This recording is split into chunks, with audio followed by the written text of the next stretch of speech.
From now on, you will take care of my mom and sister with me. If you don't like it, let's break up," Phil suddenly declared. "Why do I have to leave the house?" I couldn't agree with Phil's sudden proposal. My sister-in-law, Julia, is a real troublemaker. Living with her would be unbearable for me. I tried to prevent this move-in plan, but Phil wouldn't listen, and eventually, he threatened me with divorce. But I wasn't prepared to give up so easily. I intended to find his weakness and turn the situation around. If he thought he could keep his secrets from me, he was gravely mistaken. I am Mandy Reynolds, a working housewife in her second year of marriage, age 38. We currently don't have children, but I wish we had. After graduating from vocational school, I worked full-time at a general hospital but reduced my hours for fertility treatments. Now, I work only in the mornings at a local clinic, worrying about fertility treatments and my husband, Phil, in my personal life. I was attracted to Phil's skills and character as an insurance salesman, which eventually led to us getting married. We both shared a strong desire to have children soon. It would be wonderful to have a house filled with children's laughter. I've always wanted children, but I had to consider my age. Why are you so down? It will eventually be possible. Phil seemed to think children would come without effort, but it wasn't that simple. After 2 years, there was still no sign of pregnancy. I tried discussing fertility treatments with Phil, but his response was unexpected. Do we really need to go to the hospital? Celebrities over 40 give birth normally. Why not leave it to nature? I want to do everything possible. You said you wanted children too, right? It's not like we're sick, right? And it costs money, doesn't it? We'll be able to find out whether it's due to an illness or not. If you're worried about the money, I'll pay for it, okay? Is that all right? Phil wasn't fully convinced, but reluctantly agreed to my proposal to pay for the medical expenses myself. Thankfully, I received some support from my parents, which was a relief. However, the situation was tougher than expected, and attending regular appointments while working full-time was challenging. The doctor says I need to come in every 3 days. It's a bit tough with work, but you've been doing great, and you can afford the consultation fees with your income and help from your parents, right? It should be fine. Phil seemed okay as long as it wasn't a financial burden on him, but I was somewhat dissatisfied with his attitude. However, I believed that everything would change for the better once we had a child and encouraged myself. On a weekday when Phil was at work and I was off from my part-time job, I had some rare alone time. I suddenly received a call from an unknown number. It was from Julia, my sister-in-law. I was curious about why she changed her number. Did you change your number? I was surprised to get a call from an unknown number. A lot has happened. By the way, can I stop by? Is Phil at work? Phil isn't here today as it's a weekday, but I'm off. What time will you arrive? However, Julia started talking without paying attention to my question. Mandy, I have a lot to talk about. Let's have a thorough girls' talk. I only asked her about her arrival time, but I didn't get a specific answer. In the end, Julia arrived just as I had finished a few bites of my lunch. So, I hurriedly put away the rest of the lunch in the fridge, muttering to myself, "Welcome. If you had told me your arrival time, I would have prepared lunch for you. I haven't had lunch yet. I'm starving. Is that so? Shall I make something for you?" At that moment, Julia glanced at the kitchen shelf and waved her hand. What she was looking at was a pound cake from a department store, a gift we had received.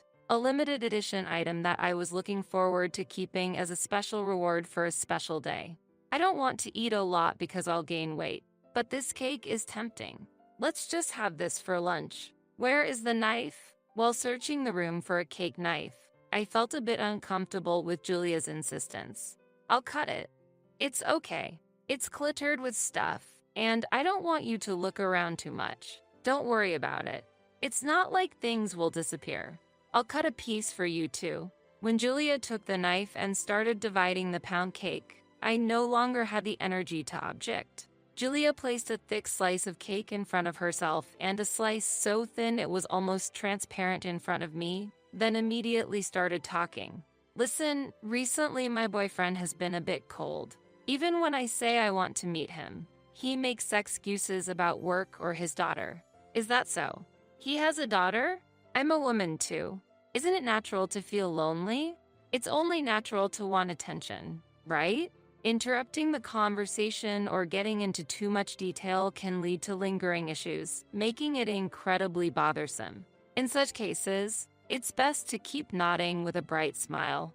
This is a social technique I learned through my job as a medical administrator, but I just couldn't turn a deaf ear to Julia's words. He promised he'd get a divorce from his current spouse if we had a child together. Oh, is that so? I felt something was off recently, so I went to the doctor and found out I'm pregnant. I'm so happy just thinking about when to tell him. When's the right moment, I wonder? I almost dropped her mug of coffee. You're pregnant. Wait, but he's married and has a child, and now you're pregnant? He doesn't find his daughter, who resembles his wife, appealing.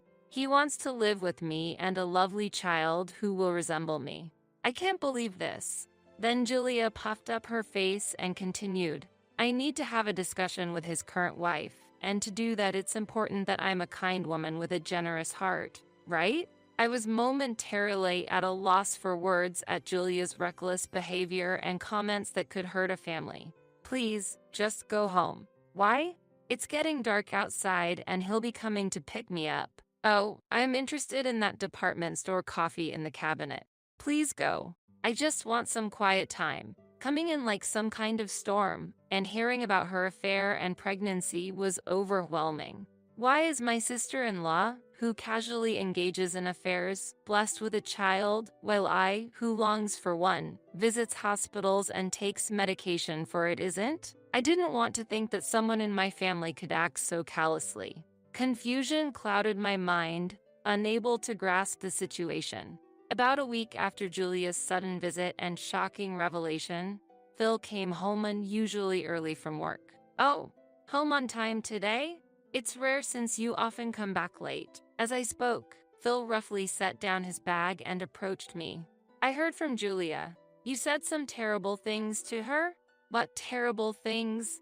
She did come over, but I didn't say anything terrible. While responding, I realized he might be referring to the affair and pregnancy, but it was too late. Julia called me crying the night before last. As her brother, I can't just watch her cry. But isn't it unreasonable to say nothing when someone is engaging in morally wrong actions? What are you saying? Are you saying my sister did something immoral? Say it clearly. Affairs and pregnancies were delicate issues, not something easily discussed with a husband, and such matters should be conveyed by the parties involved. One should not intervene rashly. Phil continued his one-sided accusations while I remained silent. Probably just hormonal and taking it out on others, right? You always get emotional so quickly. I wanted to retort, who is being emotional here? But in this situation, Phil wouldn't listen to anything. Caught up in playing the heroic role of protecting his troubled sister, I feel sorry for Julia. Make sure you apologize to her. I couldn't fathom why I should apologize. However, not wanting to exacerbate the issue, I reluctantly apologized. I did apologize later, but the mood was sour and we couldn't have a proper conversation. The next day, as if nothing had happened, phone calls and messages started coming in again. The frequency of her messaging increased, becoming somewhat burdensome. It was difficult to reply during work, but ignoring her would result in complaints to Phil, adding to the hassle. Reluctantly, I responded briefly and engaged in the conversation, but I wanted to avoid her bragging about affairs regardless of the time of day or night. Despite trying to discuss Julia's matters with Phil several times, it was to no avail. You are essentially a housewife now, so you should be able to handle conversations with Julia. Or are you maybe jealous that she got pregnant first? Not at all. I'm busy too. Receiving messages that require immediate responses at night leads to sleep deprivation. Sleep deprivation? Julia is happy she can talk to you. She didn't expect to find someone so easy to talk to. Just listen to her for a bit. It seemed impossible to get Phil to understand. Despite my worries, the continuous messages from Julia remained a nuisance. However, I would later realize how naive I was to express my frustrations through phone calls and emails. About 2 months after I brought up Julia's matters to Phil, as the seasons changed and I considered switching to autumn clothes, the doorbell rang. Had I ordered something? As I headed to the entrance, an unexpected sight greeted me. Boxes piled up as if they were part of a move were being brought into the house. They were addressed to Phil, likely work-related items. But since their arrival, there had been no contact from Phil, and he hadn't returned home. Would have been nice to have prior notice. 3 days after not hearing a single word from Phil, he returned late at night, as if nothing had happened. "Hey, I'm back. No welcome? I'm trying to sleep. It's 1 a.m. Can you keep it down? Oh, you don't like that I'm back?" He was clearly aggressive, likely due to the alcohol. Approaching me, he stumbled over the large boxes and fell heavily. "Hey, what's with these boxes? You should have sorted them out. These are all addressed to you. I can't just open them without your permission. Are you talking back to me? Anyways, you should take care of these." I was stunned by Phil's statement. "What do you mean? I should handle them?" Just as I said, these belong to Julia and my mom. Mostly Julia's stuff, though. Wait, why are Julia's and your mother's belongings being sent here?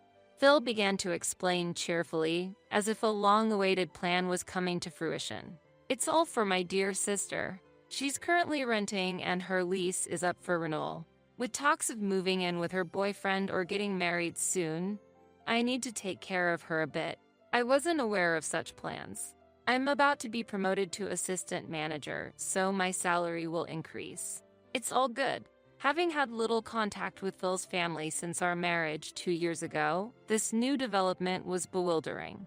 "You said you weren't getting along with your parents and were estranged, right?" "Yeah, family felt bothersome for a while. But now, with the promotion and pay raise, it's the perfect opportunity to give back to my parents and sister. Are you really okay with suddenly living together? We'll manage. Besides, there's a spare room. If we convert your room into storage space, there should be plenty of room for 4 people to live comfortably. Don't see a problem, do you?" His attitude assumed everything would go smoothly, but I was far from convinced. Moreover, Phil's offer to support Julia before her marriage made me wonder how much he understood our conversations. The information I received was quite different, leaving me anxious. "From now on, you will take care of my mom and sister with me. If you don't like it, let's break up," Phil suddenly declared. It's difficult to respond to such a sudden request. Even if it's for a short period, I prefer to avoid living together. Then we have no choice but to get a divorce, and I'll leave. Then go ahead and try? But I couldn't just leave immediately. I needed to prepare as much as possible in this house first. I needed to see Phil struggling. So, I started by organizing Phil's belongings. I've always doubted his sincerity. Sometimes he came home late at night smelling of woman's perfume, and suspicious cards were frequently found in his pockets. He seemed like a fool if he believed I hadn't noticed with such clear evidence. When I checked the computer we share, I found that Phil had left his account logged in. I was able to go through his emails, and eventually, I was able to confirm his affair. Sugary sweet messages were lined up. The sender was a woman's name. Further investigation revealed newsletters and reservation confirmations from a hotel. It appeared he had visited every Wednesday and Friday. He always said he would be late due to drinking parties with juniors on Wednesdays and with bosses or clients on Fridays. But now I knew the real reason behind it. I knew the name of the hotel, so if I followed him, I thought I would be able to get photographic evidence. However, I was an amateur and wanted to avoid getting caught. I had to devise a plan to obtain solid evidence through surveillance. Julia planned to visit in 4 days, but by then, I was determined to investigate Phil's infidelity and monitor Julia's behavior. Phil misunderstood Julia as the unfortunate heroine, but that was all just a misunderstanding. She was just a cheater, scheming to stay until she could secure getting married. So, I had to prepare for any future events by gathering as much advantageous information as possible. With these thoughts, I continued to gather information on social media. I clicked on a profile that was likely Julia's in the connections with friends section. The photos were heavily edited, changing the shape of her face and the size of her eyes, but it was undoubtedly Julia. After examining the photos and posts uploaded on Julia's page, I came across something I didn't want to be true. I can't believe this. The images Julia uploaded were hints to her relationship, and a specific item belonging to a man caught my eyes. Although his face wasn't clear, the item reminded me of the husband of a close friend from high school. I was close enough to them to have given a speech at their wedding. I remembered his unique taste from my visits to their house when I was still single. For example, a keychain of a shark's bone he shared with his wife, or wallets and ties with unique designs that reflected his preferences. Anyone who knew him could identify him from these items in the photos.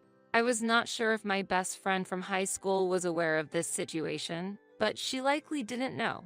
Feeling doubtful yet believing my friend is likely unaware, I decide to share just the SNS information with her, leaving it to her discretion whether to confront his infidelity or not. There was also someone else I needed to talk to. It's been a while, Mother. I heard that you'll be staying with us from the day after tomorrow. Phil mentioned it. However, I have something to discuss with you before that. What a coincidence. I was also planning to let you know something before coming over the day after tomorrow. It seemed my mother-in-law also had something she wanted to share with me. In that case, it's time to reveal everything. I'll be frank, I'm considering getting a divorce due to Phil's affair. I'm still here, but once I finish organizing my belongings, I plan to leave. I suspected as much. Phil suddenly started to be kind to me, which was unusual. Do you have evidence? It was understandable that my mother-in-law wanted to see evidence. If her son was committing adultery and that was the reason for the breakup, naturally, she would want to see the evidence. Please look at this. I found it on the computer we share. The exchange of emails and photos prove everything. I see. Is this all the evidence you have? While flipping through the printed emails, my mother-in-law asked a heavy question. Her gaze was suffocating. This is all I have for now. When I confront Phil, I want to have solid evidence, but it's not perfect yet. Well, considering his character, excuses and lies are expected. Please use this and hire a detective. She slowly took something out of her bag, revealing a bank book and a card. What are these funds? It's part of my husband's assets. He had an affair in the past, so I despise infidelity and affairs. Isn't this the perfect opportunity to teach him a lesson? While saying this, my mother-in-law smirked secretly. I had hardly spoken to her before and found her a bit intimidating, but I never expected her to be this supportive. Use these funds to make him take full responsibility. I highly appreciate that a capable woman like you married my irresponsible son, so don't hesitate to rely on it. With my mother-in-law's support, I hired a detective specializing in tracking infidelity and obtained solid evidence. Deciding when to confront Phil with it required carefully thinking things through. 2 weeks after my mother-in-law and Julia started living with us, I was ready to begin my new life. During a holiday, a letter addressed to Julia was forwarded to our house, triggering an unexpected revelation. What?